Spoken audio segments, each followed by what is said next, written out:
Anak yang soleh itu anak yang tahu kalau dia seorang laki-laki nanti, secantik apapun istrinya, selucu apapun anak-anaknya, sebanyak apapun harta yang dia miliki, sehebat apapun dia di mata anak buahnya, demi Allah, orang tua tidak pernah menjadi nomor 2 dalam hidup. Ini banyak orang yang suka salah ini. Cuma gara-gara dunia, orang tua panjang mata menanti kedatangan anak. Jangan ya, jangan. Anak yang soleh tahu sekali, sampai kapanpun ibumu, ayahmu, sampai kapanpun. Dunia nggak membuat dia lupa ada berkah keramat dunia hidup di atas muka bumi ini. Dia nggak repot datang ke makam-makam para wali. Orang tua nomor 1 yang dia temui. Ini orang hebat. Ini banyak di antara kita, makam-makam didatengin, di mana saja didatengin, ngalap berkah. Orang tua panjang mata, berlinang air mata menanti, mana anakku? Mana pohon yang pernah kutanam? Mana pohon yang pernah kurawat? Kudengar dia sudah mulai berbuah, ingin kurasakan buahnya. Berani mengeluarkan dana jutaan untuk hal-hal yang gak disyariatkan. Ini orang tua panjang mata. Rela ndak rela, orang tua kita akan mendengar dan melihat. Ma, aku pengen nikah, aku pengen berkeluarga, Ma. Ya orang tua ya seneng lah.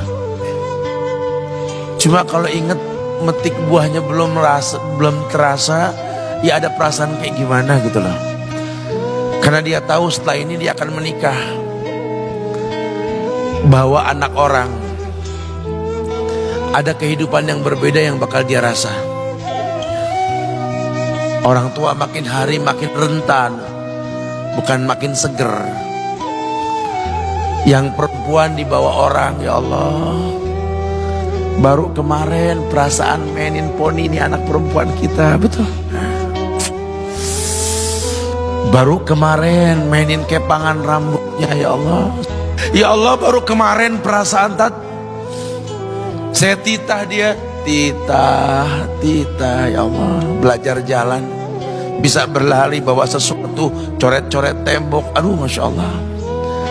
Sekarang udah gede, dibawa orang, ya Allah, Masya Allah. Yang laki dekat sama mamahnya.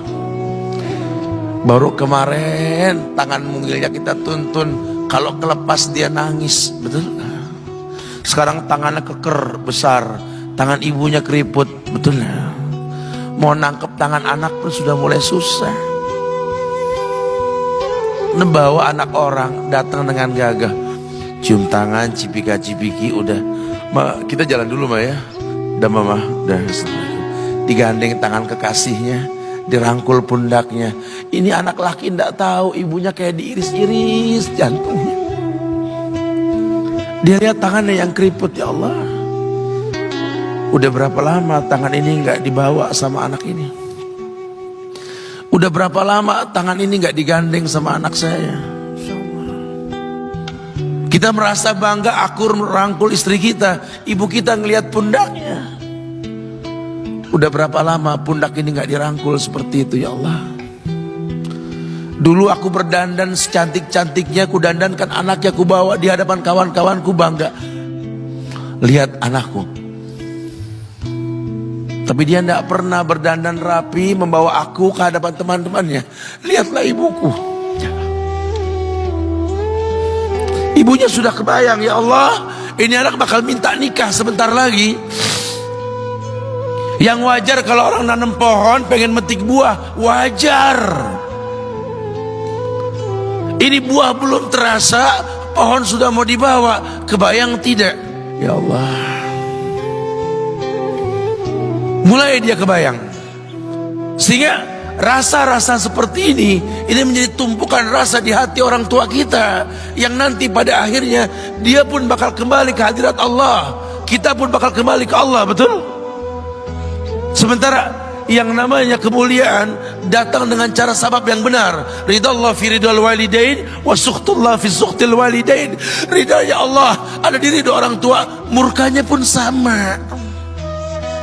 Karena semua ibadah yang dia lakukan berujung pada surga. Dan yang paling gampang ketika dia mau menaklukkan dunia, demi Allah, berkah orang tua dulu yang dia ambil. Ini dirasa oleh orang mulia yang Nabi katakan, innahu min ahlis sama, innahu min ahlis sama. Manhu? Siapa dia? Sahabat, manusia yang pernah hidup zaman sahabat tapi nggak ketemu Rasul, yang bernama Uwais Al-Qarni, pemuda miskin pengembala kambing di negeri Yaman. Padang tandus yang dia tinggal di situ, yang dia kesampingkan hidupnya untuk ibunya, untuk ibunya. Tidaklah terucap kalimat satu yang ingin ibunya pengen, kecuali Uwais pasti akan melakukannya apapun, dan ibunya cacat. Apa kata Uwais? Tidak akan pernah terlontar kata dari mulut ibuku kecuali kan kulakukan yang dia inginkan. Masya Allah. Ibunya cacat dan dia menomorduakan diri, yang penting orang tuanya dulu. Hingga satu waktu ibunya berkata, wahai Uwais, ibu sudah tua. Andai kematian mendatangi ibu, ada beberapa keinginan yang ibu pengen merasakan keinginan tersebut. Mungkin enggak ya? Apa Bu? Katakan. Ibu pengen haji.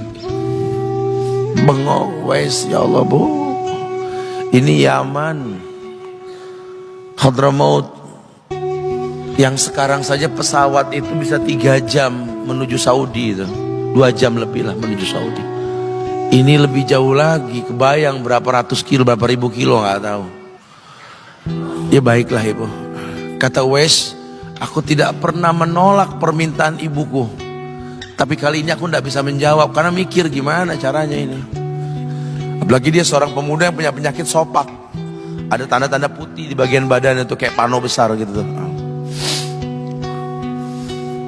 Udahlah, terserah gimana nantilah. Yang penting ini nomor 1 dalam hidup ini. Dia beli seekor anak sapi, digendong tiap hari itu sapi sama si Uwais menuju puncak gunung. Turun lagi, gendong ke atas, turun lagi tiap hari. Sampai orang bilang, Uwais gila no. Orang sapi dipiara, dia digendong tiap hari naik gunung yang tinggi. Sampai nggak berasa, dikatakan 8 bulan dia lakukan itu. Sehingga terbentuklah fisiknya yang bagus karena olahraga tiap hari bawa itu sapi. Dan sapi itu makin berat, dalam hikayat dikatakan sampai di atas 100 kilo itu sapi.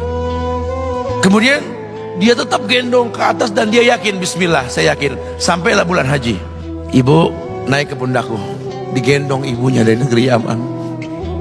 Subhanallah, gak ada yang gak mungkin. Lihat, dibawa ibunya ke Mekah, bertawaf di Ka'bah, dunia menyaksikan.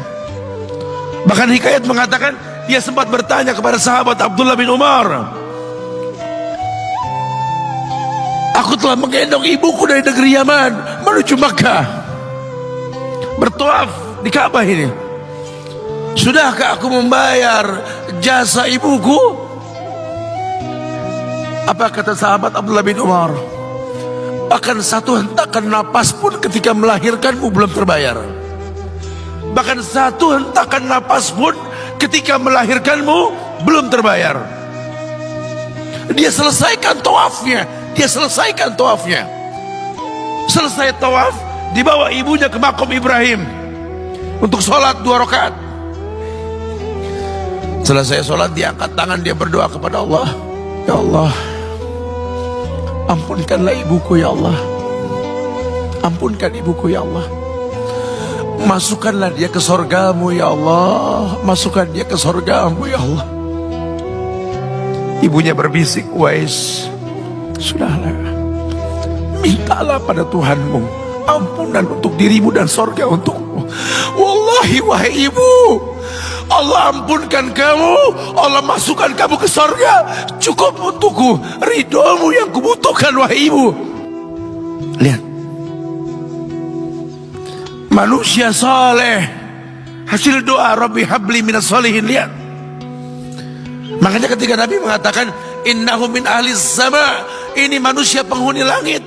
Umar, Ali, temui Uwais.